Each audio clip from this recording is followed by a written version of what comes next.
They first appeared in the quiet town of Ashwood, people who looked normal from afar. But up close, something was horribly wrong. It started slowly. A neighbor missed work, a friend didn't answer calls, and then the entire street was empty.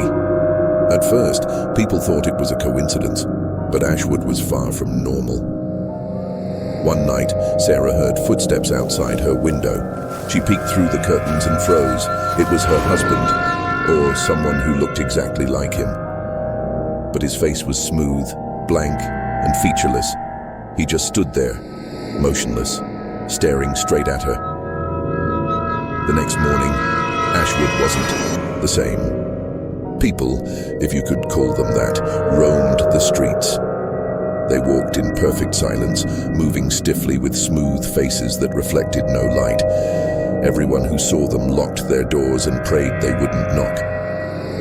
That evening, Sarah's doorbell rang. She peered through the peephole, and her blood ran cold. Her best friend Claire stood there, but Claire had disappeared weeks ago, and now Claire had no face.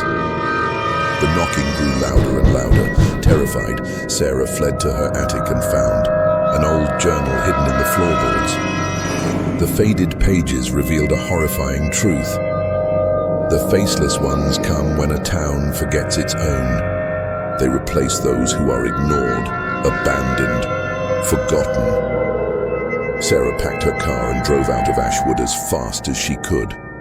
But as the town faded in her rearview mirror, her reflection began to change. Her nose, her eyes, her mouth, all of it melted away.